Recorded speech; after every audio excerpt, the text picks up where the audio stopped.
Welcome back to part 2, where we continue our podcast with Matt Stutzman. No, I knew you had some physical problems because of all of that. And just for the audience that's not watching, would you talk a little bit about maybe how you shoot? And the other thing that we really didn't cover, I guess, is, you were born without arms, but you have like little stubs. Mm-hmm. So you're able to use those. One's longer than the other. So there's things like that you can use. But just explain to the people how you do shoot. Yeah. So I sit in a chair. I use my right foot to lean the bow against my left leg. My arrows are on the right side of my bow on the ground. So I will grab the arrows with my right foot and load them into the bow, which is leaning against my left leg. At that point, I grab the bow with my right foot and what I call a gentleman cross my legs, if that makes sense, where I bring my right foot up on top of my left knee. And then I lean down and I have a release that goes over my shoulder, my right shoulder, and I connect that to the string of the bow. Then I sit upright. This is a yoga pose I called Archer, because at that point I look like I'm just all squished into this little ball. And that strap, then I push and that strap, it connects on one stub on one side and comes around your back. Is that right? Yeah. It actually goes underneath both armpits. Okay. But that strap goes over my right shoulder only, under my right stub. Yes. So then I connect that to the string, I sit upright, and then I push my right foot away from my chest, which draws the bow back. At this point, I'm aiming where this release that I have made has a trigger on it, kind of like a gun maybe, and it goes on my chin, on the right side of my chin. And so as I'm aiming, I slowly apply back pressure with my back, which puts pressure on the trigger, which allows the bow to, when I'm ready, which allows the bow to shoot. And bullseyes. So, it's just interesting how you do that. And I don't know, I guess you're training for this next one, and we've talked about that a little bit. I'd like for some folks to think about all the things you do that are maybe just commonplace. We get up every morning and, we get out of bed, we go, all these things you do. Do you have your house prepared differently to accommodate, or have you kind of learned to just function in a normal house? If you're making shakes, I got to believe you do it yourself. The thing I know is you use your feet. So would you talk about some of those things, please?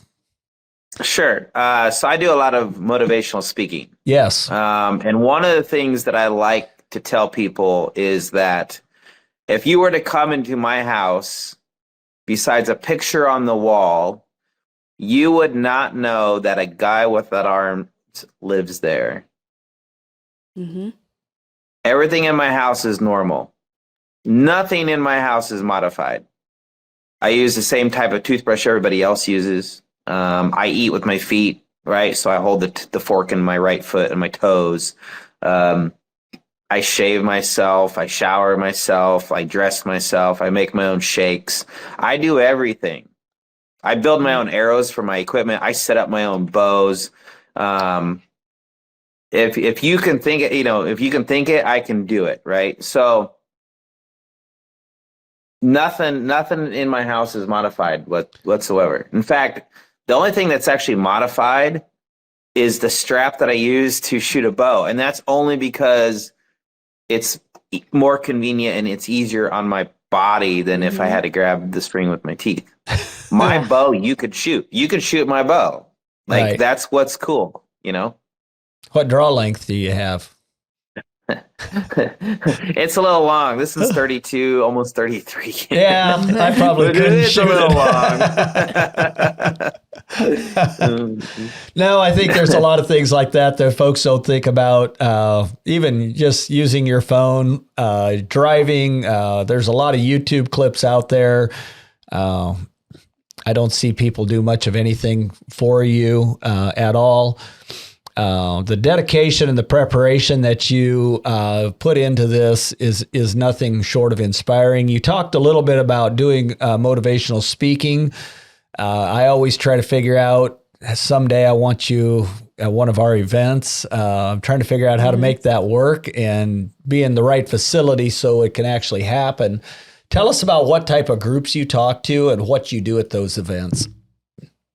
Yeah, so I pretty much speak to, I feel like my story is perfect for everybody. Okay. Right.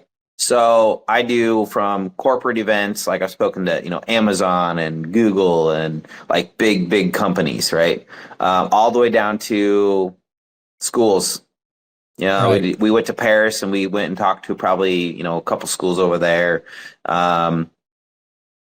What was I last week? I think I was at a local school that just had the archery program involved. So it really ranges from pretty much anything to everybody, because Right. I believe what I have to say can be used literally on every single level. So you probably I'm sure you get paid for some of those. Do you do a lot of the high schools and smaller schools, some of those events? Is that more of a charity then? Yep. Yeah. Okay. So the amount of people ranges from, like, I've spoke to a group of 10, and my biggest group was over 10,000. Okay.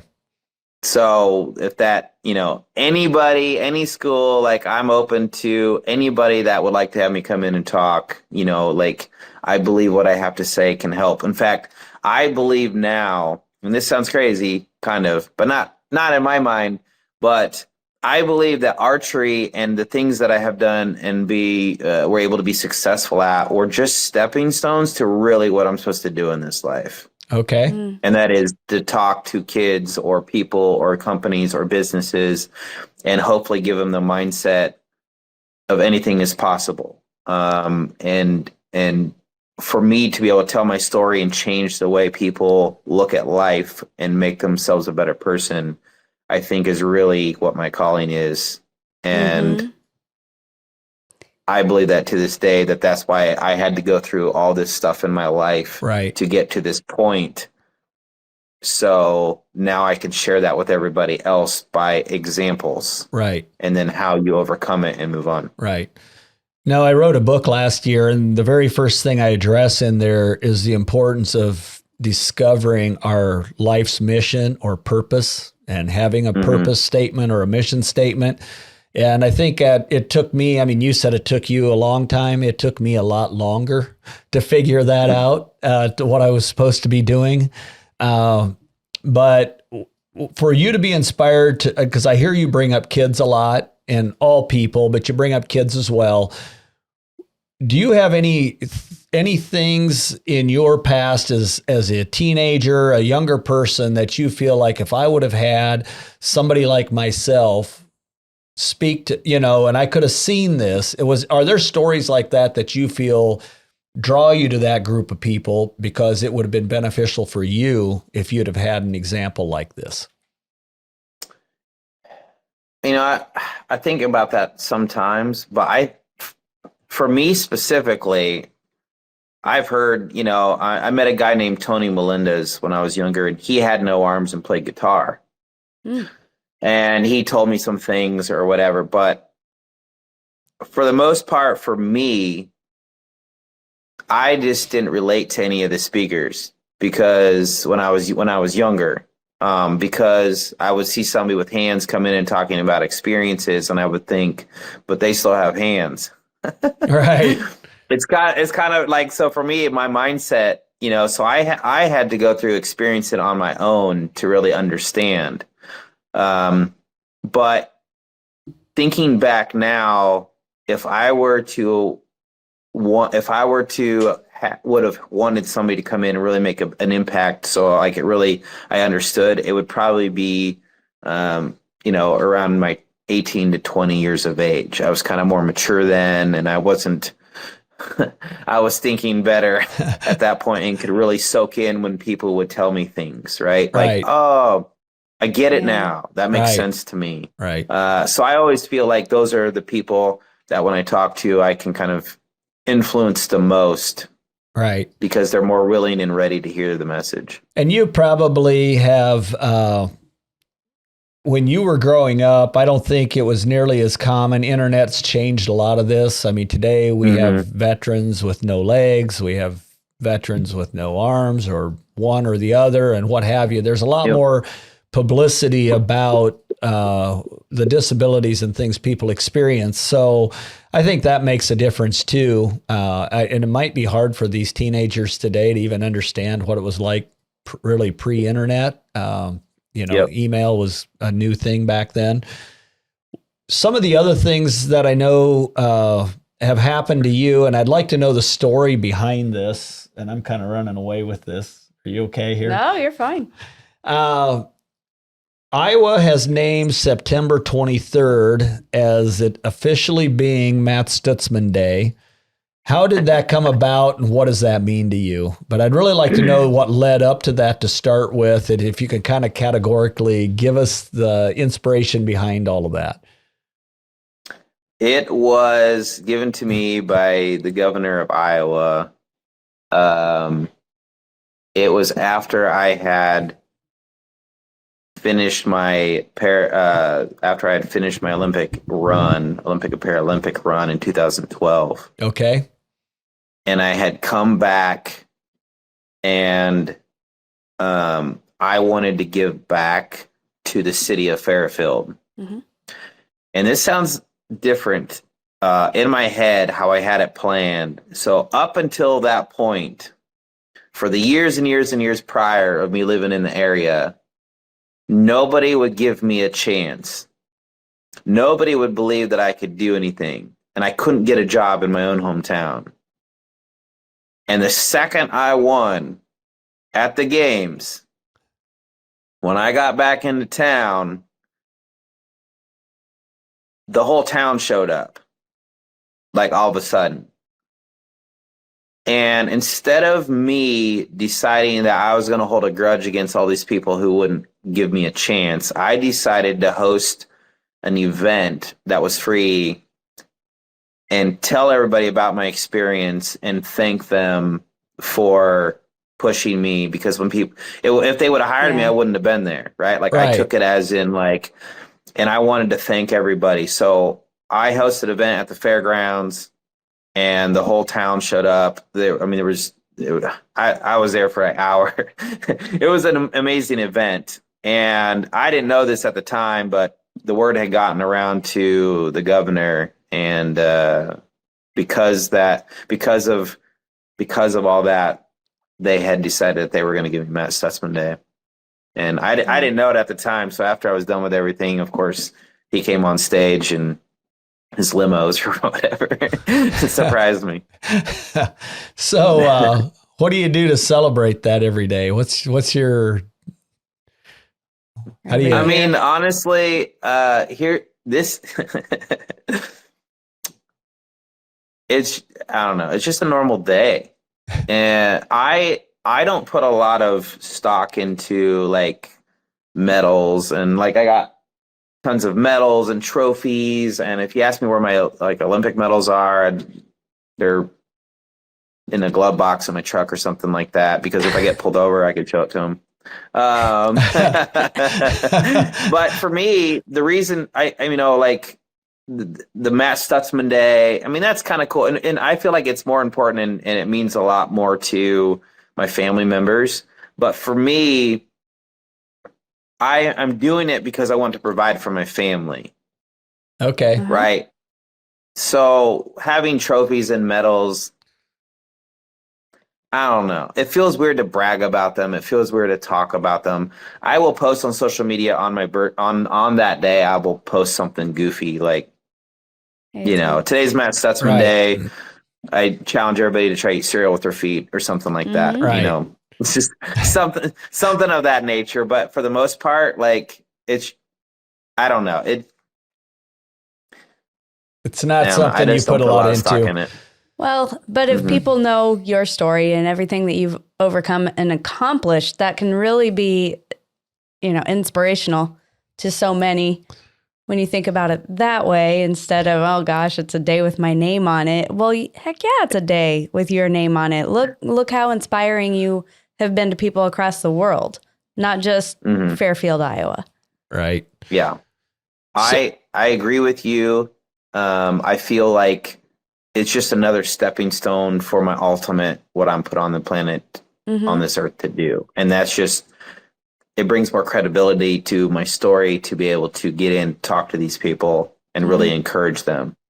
So when you got, in fact, go ahead. In fact, I was going to say this till the end, but I'm going to tell you now. We now have 8 armless archers. Wow. Really? Excellent. And if everything goes smoothly at this next games, there'll probably be at least 4 of us. Wow. And we're all going to be competing against people with hands. Oh, wow. And the #1 ranked female archer in the world right now has no arms, and she's 16 years old from India. Wow. Really? Cool. Yep. My torch has been passed. We have a lot of good archers. Uh-huh. In fact, on the men's side, there's a guy from Belgium. I think I'm ranked 8th right now in the world, and I think he's 4th. Okay. He's actually, for the first time in the history of the sport, I'm no longer the highest ranked armless guy in the world. But look at the inspiration. Wow. Yeah, that all started because they saw me do stuff and they reached out, and I've helped them along the way. And it's crazy to think, but they say quotes that I've said. You see them talking kind of the things that I have said. And then I think about it, that those 8 people now have a purpose. Right. Like before, I'll give you an example. Dubai, I'm shooting against a guy who has no arms and no leg. And him and I beat 100 people with arms to make it, for the first time ever, armless guys shooting in a gold medal match. And in 2016, he was a normal guy, just going to work like everybody else, and he was hit by a train.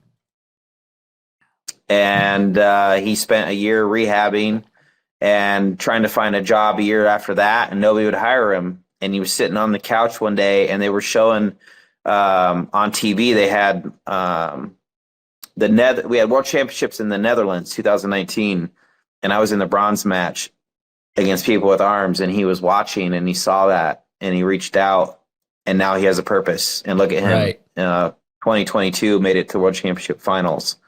And, that to me is way more important than winning anything. Right. Because those 8 people now have a purpose, and they have motivation, and they now know what they want to do with their lives. And I paved the way for that. Right. Which is perfectly awesome, but they're going to continue that right on and on and on and on and on. What was one of the changes? I mean, I don't know if you have a publicist or how all that works, if you're doing all your own social media, but I'm going to guess you have somebody that does some of those things for you. Was that a strange transition, or maybe you are handling all of that? I'm actually horrible at social media. They are telling me all the time that I need to do more social media, but I still create. I still do it all myself. Just okay. Because I like to create my own content, and I don't want other people to have I let Scott, who's my agent, I've been working with him for about 12 years now. He posted some things before just to help with the workload, and then I would say, I wouldn't have said it like that. So I'm like, I'll just make the videos myself, and he handles all the he handles all the emails and the friend requests, and he handles all that stuff for me, which gives me more freedom just to make videos and contact with people. So a lot of it, you're just building content, and then they can help you get some of that stuff out, certainly that way. Separately, I'm Gage. And I'm Bontrager. Together, we are Gage Bontrager Consulting. We work on changing your mindset, developing leaders, building systems and processes, helping you grow personally and professionally to achieve the success that you want personally and professionally. however you choose to define success for you. Reach out to us and follow us on social media or look us up on the website, and that will put you on a path to achieve what is missing in your life. Thanks for watching this episode of Mindset Growth Podcast. It seems like you're starting. I mean, I know the big purpose, what I'm gathering is your big motivation and purpose is to create platforms that continue to inspire people so that you can get on stages and motivate more and more people on whatever stage that might be. One of the things that I've seen on YouTube, just watching you early on, was your brother just, he'd take a clip and it was very, amateur, but it was like of you shooting a handgun, of you doing all these different things. There's, I've see you with pictures of you sitting up on a car, changing spark plugs, taking a wheel off, and you look at the effort that goes into all of that is incredible. And I want to thank you for sharing that with the world, because it's inspiring for us who have all of our limbs and all of our digits. So, that's inspiring in that you even take the time to do that. But you've kind of, in that trend, I've seen you've always kind of ended up back with cars. And knowing you from years back, you've just always enjoyed cars. So tell us a little bit about what you're up to now. Well, I was waiting for this question. Cars were my first love. What I mean by that is that they were the first time in life that I realized that they didn't care who drove them. So like I could get in a car and drive it around our farm, and the car just was happy. It didn't care, and I just thought that was awesome. The car didn't care if the person had arms driving it or didn't have arms driving it. And while I was in the car, I kind of felt just normal like everybody else. So there was always this attraction to motorsports, and in fact, that's where I thought my career would take me. In a weird way, I ended up in a full circle back to it. Right. So you tried a few different types of motorsports, I think, over the last number of years, right? What are some of those things that you tried? Yeah, there's actually two forms of motorsports. I've been drag racing for probably since 2014. Legally. Legally, yes. legally drag racing. There. In fact, I don't do any street racing at all. Once archery kind of took off, my rebel days were over, and I decided everything I was going to do was going to be legit at a track, because you never know. Kids are watching. My boys are watching.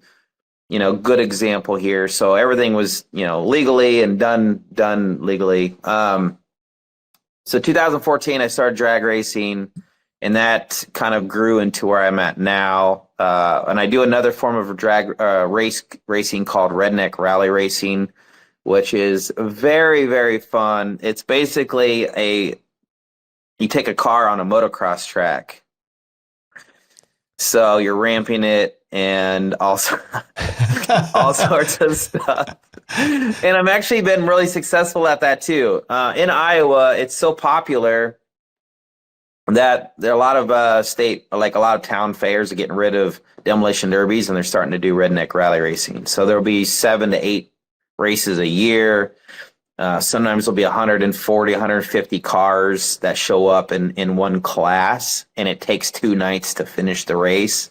Like, it is the most amazing thing ever. Like, I don't know how to explain it. But between those two, I've kind of got a reputation of building really good race cars. I built Camrys. I'm kind of known as the Camry guy in our area, because I can take a Camry and make it awesome and fast and reliable and win with it. Put turbos on them, you name it, all sorts of stuff. And then in the drag racing world, I wanted to push the boundaries of what I was capable of. So now I built the car that you guys see all the time now, and that is basically a pro mod with a big, huge blown on alcohol, big block Chevy. Yeah. So It's got a parachute on kind it. of coming full circle. You got a parachute on it? Two. Okay. Yeah, you go fast then. I've just pulled up your Facebook here and I'm looking at, let's see, one video of you drag racing there. And there's another one with your putting on your special fire sock. Yes. Oh my goodness. I got to tell you about this. I have to tell you about this. So I have a goal. Eventually I will be doing the 200 miles an hour in the 8th.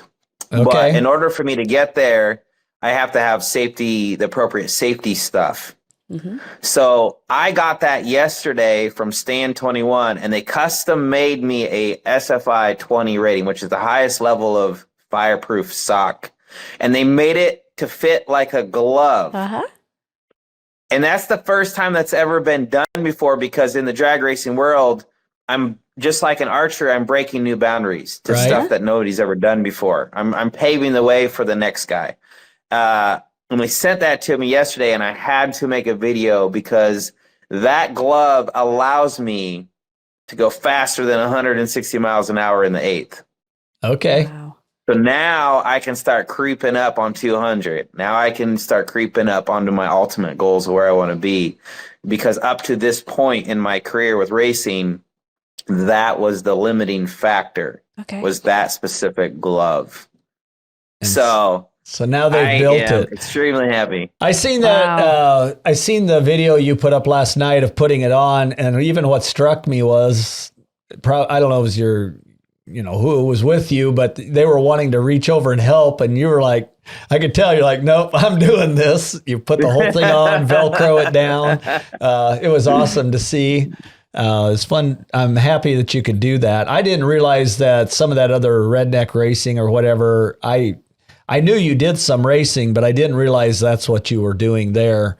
But the drag racing is kind of your big focus now and getting to the next level. So, I mean, if you're getting over 200 miles an hour, that's basically going to get you into the top levels of the sport, right? Yep. And the right now I race Top Sportsman. Okay. And pretty much in order to be competitive in Top Sportsman, you pretty much got to be in the 4s with that, which I am in the 4s with that. So I realized that in racing, it's really about money, though. Like archery, even the most expensive bow in the world is, fully set up as maybe $3,500. Right. In racing, if you want to be the fastest on the planet, you got to have a lot of money. Right. Mm-hmm. So I'm not chasing the dream of setting world records. I'm just chasing certain things. So when I posted the video of me just getting into the 4s, that video went, millions and millions of views, right? So I can still achieve my ultimate goal, which is put me on a level of breaking the barriers, breaking the boundaries as we know it, pushing the limit of the safety equipment, showing that we can do this so anybody can race. And I can still, even at 200 miles an hour, which is incredible in the 8th, like that goal specifically right there, when I get to that level, I always look at it this way. It's the best racer in the world or the best archer in the world isn't necessarily the person who wins all the time. It's the person who makes the sport better. If you look at LeBron James, everybody dreamt of being LeBron James. Everybody dreamt of being Michael Jordan. They chased that. They wanted to be better than him. They personally put the level of the sport on their backs and took it to where it's at. So for me, it's about that. That's what makes you the best archer in the world. That's what makes you the best race car driver in the world, because you push the boundaries of what people perceive you can't do and make it possible. And it makes people see the sport differently to a point where allows it to grow in ways you've never seen it before. So with the race car, you build that car primarily yourself, right? The chassis itself, I went out and purchased because that has to be done by a certified, but motor, transmission, motor plates, like I designed all that stuff. I Right. made it to what it is today. Right. I didn't go out and buy all this extra stuff. I just, it's expensive. Right. I'm well aware. So I did it. I did it myself because I wanted to show the world that you can race on a budget for one, right? Right. So, and you just got to be able to put in the work and the time and the energy into it. Well, you should be picking up sponsors soon if you can catch that 208th. That ought to help you a lot. That ought to help. Yeah, for sure. The thing that I see, and what's next after this? I mean, you're accomplishing that. Are there some other things you're trying to do outside of racing? Is there some other things that you're wanting to accomplish? Yeah. So I feel like this will probably be my last games. Okay. Just from the aspect of I'm 41 and games are every 4 years. I am completely satisfied with my archery career and where it's been, and the things that I were able to accomplish. I really don't know if I could accomplish anything greater in archery. If you look at everything, I pretty much have won every event I've ever been to, except, in fact, only one. Vegas is the only one that I haven't won, but I've come close. But I'm satisfied with it, right? And it's what's next for Matt, right? And that is on the racing side of things for now. Okay. And that is just once again building that stepping stone of credibility. So when I go to speak to people, it hits home for them a little bit better. Ultimately, I mean that that would kind of come full circle for me, and pretty much.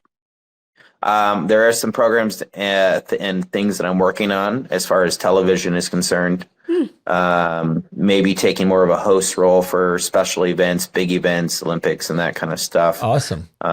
Doing some TV things. We have something in the works that's pretty cool that I think it will go live next year before the games. Okay. And it's me in a hosting role. Wow. So it's pretty exciting and fun. That'll be fun. But that's kind of where I'm going with my career and my life at the moment. So if you're doing motivational speaking, what is the message you try to get across? If you can just kind of list off the bullet points of what it is that you talk to people about, what does that look like? Yeah. Positive mindset. You can overcome anything that you put your mind to. There are no excuses. Those are kind of like the big ones. Okay.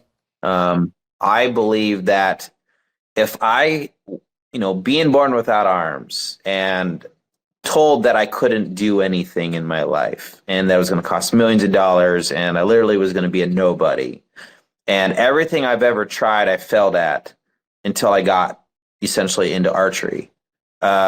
And even then, they told me I wasn't going to be able to do it. I had no arms. You can't shoot a bow. It's impossible. You can't race a car. You have no arms. It's impossible. If I, on a daily basis, can do those things with no arms, with no modifications, without millions and millions of dollars, then what is your excuse as somebody who has everything going for them? Yeah. Everybody goes through something in their life. Everybody, even able-bodied people, everybody goes through challenges in their life. It's how you think about that and react or overcome those that really makes you who you are. My dad told me I could sit and cry and mope and complain about the fact that I have no arms and just be miserable my whole life, or I could just do something with my life. Yeah. And that's what I decided to do. Right. I would probably challenge, because your dad was the type of person that I always enjoyed being around. Like, he was so motivational, and yet he had like such that deep bass voice and commanding presence. But he really had a good way to relate with people. Looking back at that, I mean, has he ever talked about the positive things he did when you were young, the things he maybe handled incorrectly? I mean, you guys have a pretty good relationship at this point? Yeah, we have a good relationship. I can't really think of anything too negative. I remember one time I wanted to play football, and he said, "You're just going to get hurt." That's like the only time. Otherwise, he's always been really supportive. Yeah. As far as like him knowing that I had to learn what I had to learn and kind of learn to fail ish on my own so I would understand it. Because him just walking up and to me and saying, "Matt, you're not going to be Michael Jordan. You have no arms. You can't dunk. You can't dribble. You can't shoot a ball. It's not going to happen." He knew telling me that wouldn't change my mind. I had to learn on my own. Right. So instead, here's a basketball, go start training. Right. So he was the best dad I could have ever had. And looking back now, there was a reason why I was supposed to be adopted by that family. Right. Well, it's extremely inspiring listening to your whole story. I really appreciate you taking the time. I feel like we've got to get at least bookend this with another no arms joke. If you can give us one more. Oh my goodness. How about I'll actually tell you a story. The funniest video on Facebook, in my opinion, is that Jessica and I decided we're going to start a series of what people do with hands. So I made a video of how people with hands throw darts, and she has her arms through my sleeves. Yes. and we're throwing darts, but you don't see her. You just see her hands, Right. And it is hilarious. Like, you had to watch it. I just think it's hilarious. But nope, I seen that one, and then I seen you throw darts with your feet, and so there's nothing you won't try. Oh, I have it right here. No. Here's an armless joke for you. I actually tell people there's 3 things that I can't do: laundry, dishes, and vacuuming. Convenient. And Everything as you've a wife or a accomplished in mom life. out there, you guys would understand that joke. The dads are always like, I can't, I don't want to do laundry or vacuuming, but that's the running joke in our house. But obviously I can do all that too. Yeah, no. Well, thank you very much. Where do people find you if they want to look you up? They're listening to this and they want to track, what your progress is, with racing, Olympics, just the motivational things you do. Absolutely. So, Facebook under the Armless Archer. That's kind of my primary one. YouTube, we're still kind of growing that slowly. And that's Armless Matt. Instagram, and it's not Twitter, it's X now or something like that. I don't really post a lot on there much, but I'm starting to ramp that up too. And that would be under, Armless Archer as well. Okay. Awesome. Excellent. Well, we really appreciate you joining us. I know our audience is going to find it very motivational, and hopefully they reach out to you and follow you on those platforms. I'm excited. Good luck with your last go at the Olympics. Wish you nothing but the best, and proud to have you represent us in the United States. And just grateful for all the people you've gotten to know around the world and the experiences you've had. Those are just memories I'm sure you'll always enjoy. Heather, any comments or questions? I look forward to more videos. I'm watching how people with hands throw darts right now. So I want to say, what you guys are doing is awesome. I think talking about the mindset is super, super important that a lot of people need to hear and about how important that is. So keep up the good work. Thank you so much for having me on. And if you ever want to do another one of these later on, I'm game. Okay. Perfect. Well, we more than likely will. We'll see. You maybe once you get up to the Olympics, we can do something too, or something with drag racing. Let us know if there's something like that you would like to promote, and we'd certainly get it out on our channel. But with that, thank you, Matt, for joining us on Mindset Growth Podcast.